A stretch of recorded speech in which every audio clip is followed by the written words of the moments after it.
This is lecture 3E for Calculus 1, Derivatives of Trig Functions.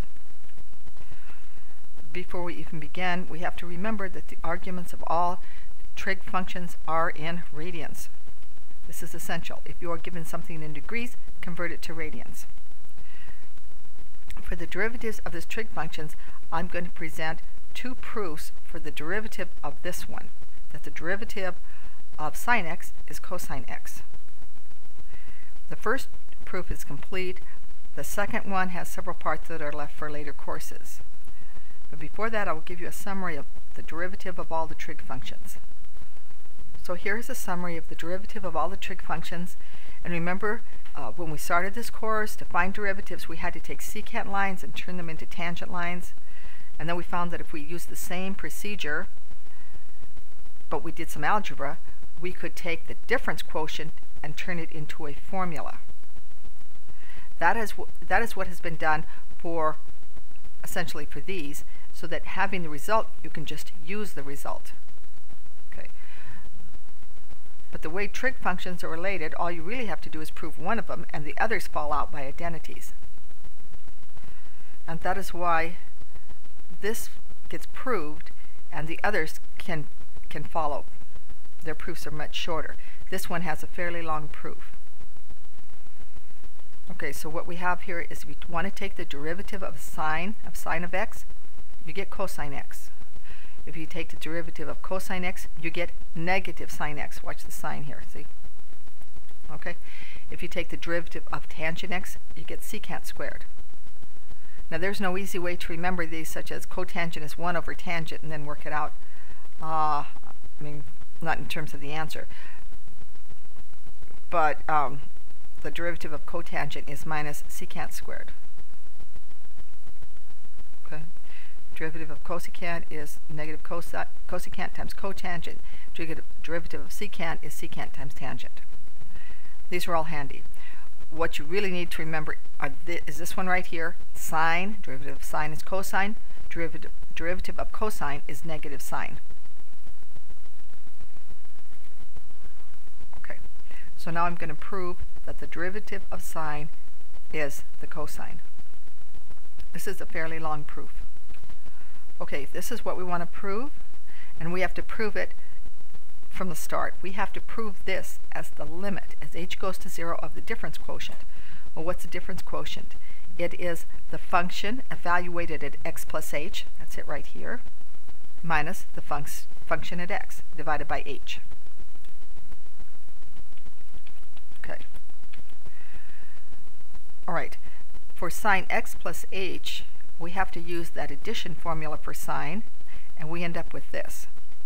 Sine x cosine h plus cosine x sine h. You can find this formula right in the front of the book. Then we can sort of rearrange terms and get sine x times cosine minus 1 and cosine times sine. Now what I'm going to do next is break this out into two fractions and work with each fraction separately. Okay, before I had the two fractions and I broke them out, and by the addition law for limits I can work with each fraction separately.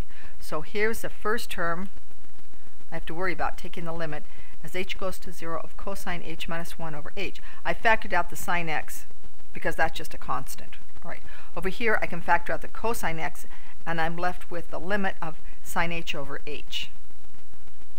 So what we really have here are, it looks like two problems. We have this problem, because as h goes to 0, what's going to happen? And we have this problem. And the same thing, as h goes to 0, you have a denominator of 0. So you've got to try to figure out what to do. Actually, it turns out we only have one problem, because this second problem, or rather this first problem, can be turned into the second problem. So I'm going to show that first. That'll make things simpler.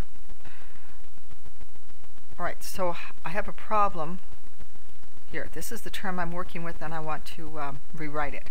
So what I do, and don't feel bad if you didn't think of this right off the bat, I'm going to multiply this by cosine h plus 1 divided by cosine h plus 1.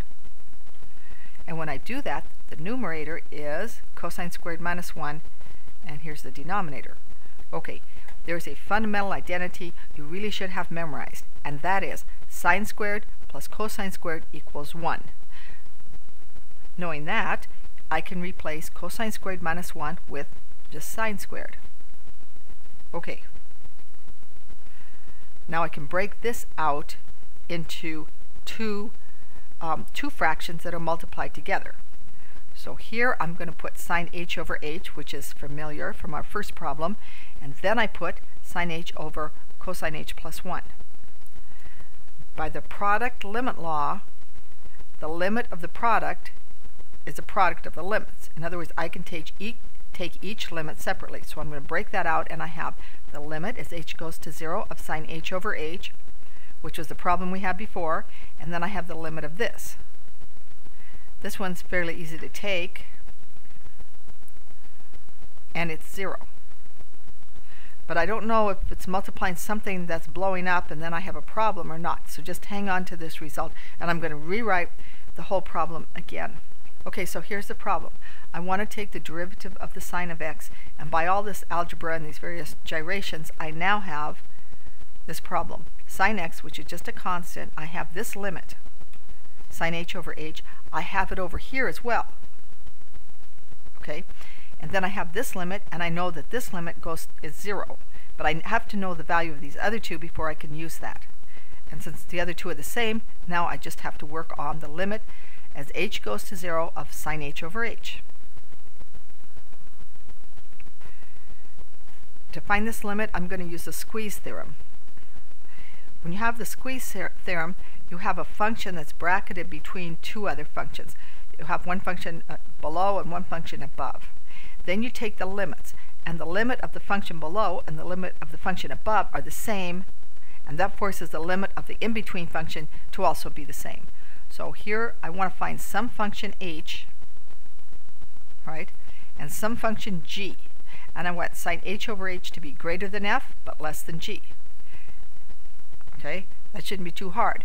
But when I go to take the limits, I need the limit of those two functions to be the same, and that will squeeze the limit of sine h over h to the point where we can determine it. This is the sort of slow part of the proof. You might want to look in the book and follow it along there in Stewart. Let me make a change on this diagram first. Okay, see this x here? I'm going to get rid of it somehow, and I'm going to replace it with h. Oh, I need the pin. Sorry.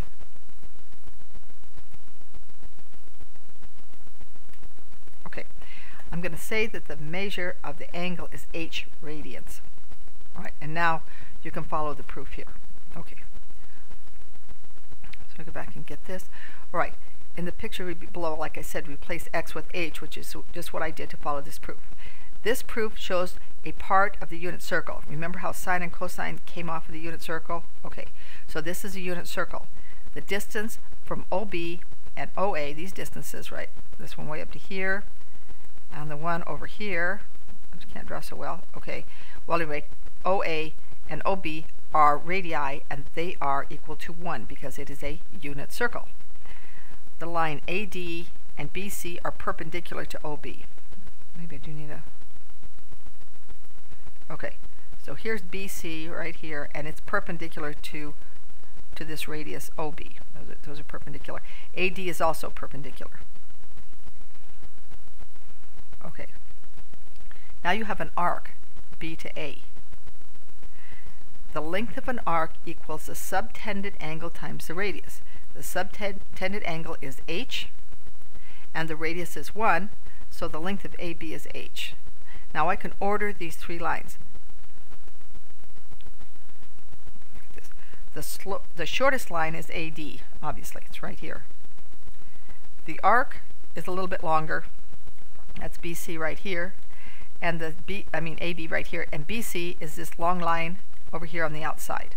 So now I have these ordered, but I know that AB equals h, so now h is in the middle, and I can say AD is less than h, which is less than BC. You see, I'm trying to set up this ordering thing here, and it is a little complicated the first time you look at this figure, and you might say, how did anyone figure this out? And oh well. know if I remembered that picture, but you can look back on it. The tangent of h is BC over OB, and the sine of h is AD over AO. That's just from the definition of tangent, and sine is, you know, from that unit circle and that triangle. But I know that OB and AD are 1, so I can write that BC equals the tangent of h, and I can write that AD equals the sine of h. Alright.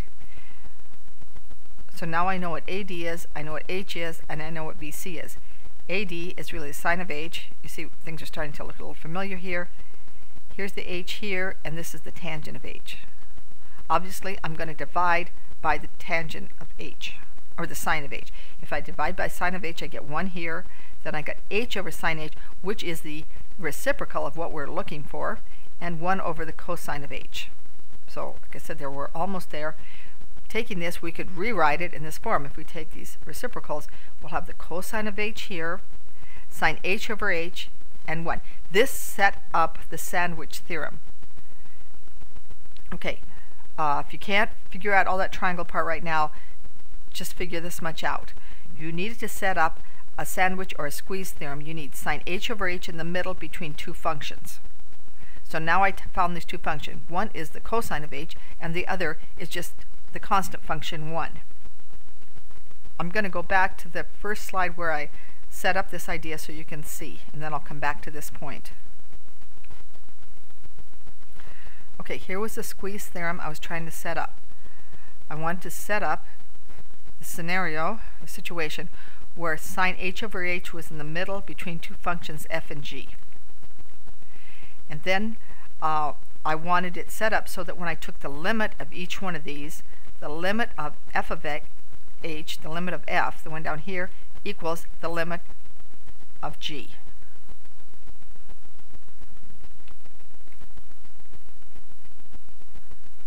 So here's where it's set up. Sine h over h is here, and it's in between the function 1 out here. That would be your g of h from the previous slide, and cosine of h, which is the f of x from the, or f of h from the previous slide. Now I have to take the limits. So I'm going to take the limit as h goes to 0. So on this side I take the limit of the cosine of h. Here I take the undetermined limit of sine h over h.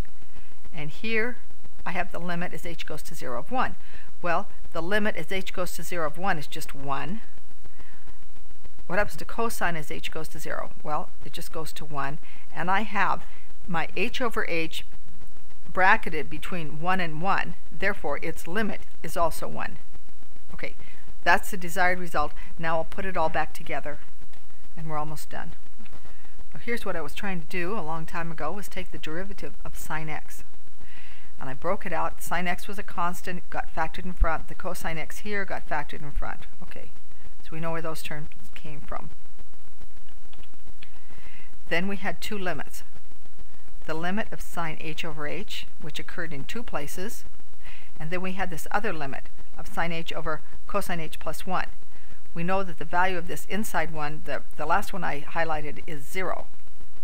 And we know the value of the other sine h over h is 1. So I can evaluate this expression now. The first term is the sine x. Let me get rid of some of this.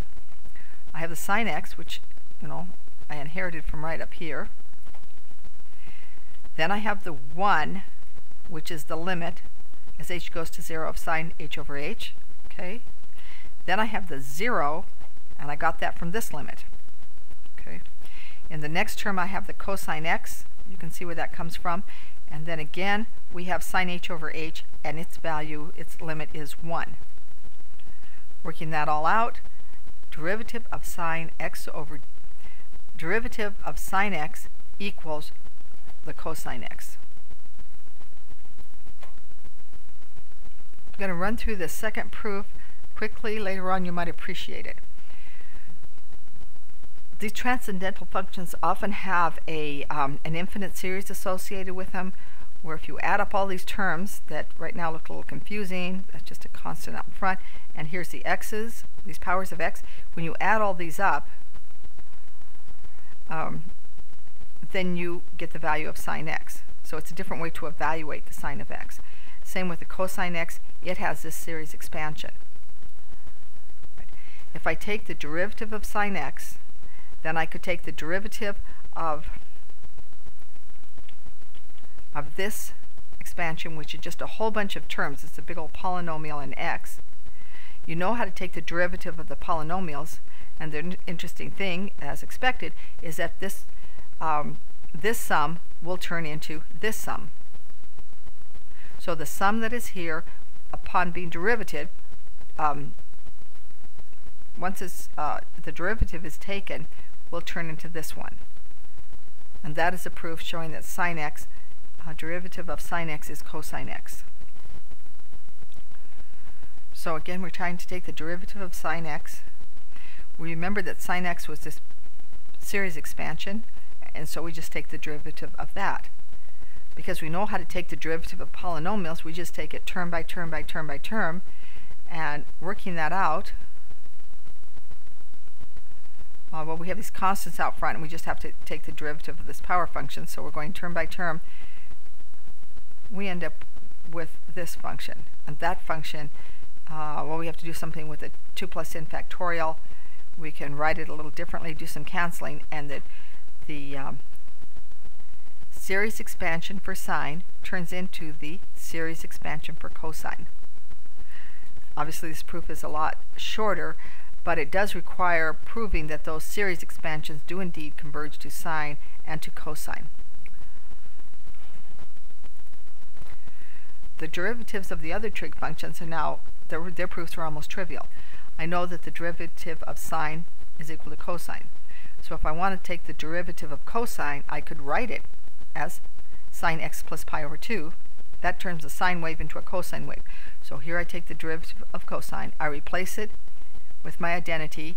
I'm just taking the derivative of sine x plus pi over 2. I know the derivative of sine is cosine. Okay, so because the derivative of sine, oh, I forgot my highlighter here, a second. Because the derivative of sine is cosine, then I know the cosine of x plus pi over 2 is the negative of sine. That's it. So really, you just played with trig identities and used this one rule to find the derivative of cosine. And so it goes for the other trig functions. So here again is a summary of the derivative of trig functions. The derivative of sine is cosine, and that was proved 2 ways, fairly long involved proofs. But once that's proved, all the others fall from that. The thing to remember is that the derivative of cosine is negative sine. See this? Watch the signs there, SIGN as well as SIN, and then derivative of tangent is secant squared, and then you can work out the rest.